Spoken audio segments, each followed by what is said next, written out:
Vous regardez France 24 à l'heure de Paris Direct. Avec nous en plateau, Anne Souhaitement pour la revue de presse, également Claire Bonichon pour le chapitre économie. Je me tourne vers vous, Claire. Bonjour. Bonjour Philomé. On commence par la situation de l'Espagne, toujours inquiétante, toujours au cœur des préoccupations de la zone euro. Oui, Philomé, l'Espagne a toujours accès au marché pour emprunter, mais la quatrième économie de la zone euro est plus que jamais au cœur de la crise de la dette. L'agence de notation Fitch a abaissé hier la note du pays de A à triple B, avec perspective négative, ce qui signifie que l'agence pourrait à nouveau abaisser la note du pays. Alors la raison invoquée par l'agence de notation, c'est le coût d'une restructuration du secteur bancaire espagnol qui s'élèverait entre 60 et 100 milliards d'euros. De quoi faire exploser la dette du pays. Car je vous le rappelle, le secteur bancaire espagnol est extrêmement fragilisé par des actifs immobiliers risqués depuis l'éclatement de la bulle de l'immobilier en 2008, il y a 4 ans. L'Espagne devrait également, selon l'agence, rester en récession jusqu'à la fin de l'année et en 2013. La zone euro se tient prête à agir, à venir en aide au secteur bancaire espagnol. Oui, l'Europe réfléchit aux moyens d'aider l'Espagne et son secteur bancaire. Et si Madrid le demande, donc le président de l'Eurogroupe, Jean-Claude Juncker, s'est dit prêt à intervenir. Je vous propose de l'écouter. Je ne suis pas là pour spéculer sur les échéances, ni sur une quelconque prise de décision de l'Espagne. Je n'évoquerai pas de moment, car il n'y a pas encore de demande. Il est trop tôt pour se pencher sur les chiffres,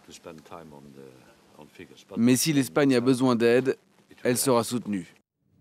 Encore faut-il, Claire Bonichon, que l'Espagne décide de franchir ce cap. Jusqu'ici, le gouvernement espagnol n'a donné aucun signe en ce sens. Dans ce contexte de crise au sein de la zone euro, Claire Bonichon, contexte également de ralentissement de la croissance mondiale, les banques centrales souhaitent agir.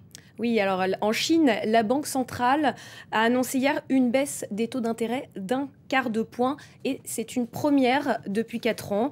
Aux États-Unis aussi et en Europe, les banques centrales laissent également entrevoir des mesures de soutien monétaire. Les déclarations se suivent, même si concrètement, aucune intervention dans l'immédiat n'est prévue. On jette un coup d'œil sur les marchés financiers. Les marchés, rassurés par donc la décision de la Chine, je vous en parlais, de baisser ses taux d'intérêt. Les bourses européennes ont fini hier dans le vert pour le 2e jour consécutif.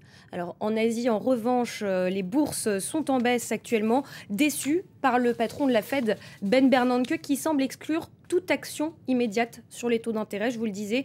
Alors, moins 1,84% pour le Nikkei, moins 0,41% à Hong Kong, plus 0,14% à Shanghai et moins 0,44% pour le Kospi.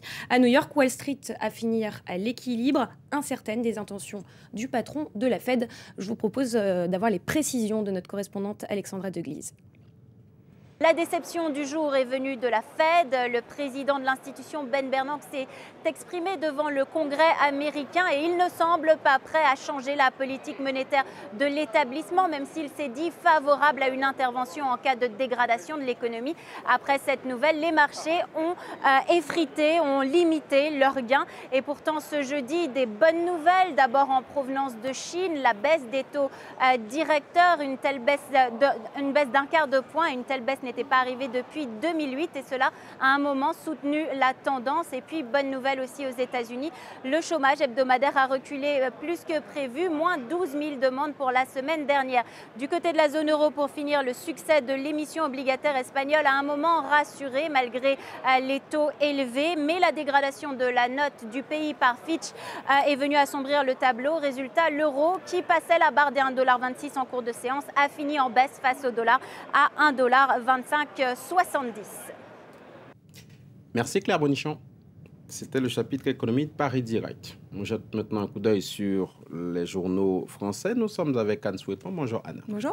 On commence ce tour d'horizon des unes de la presse.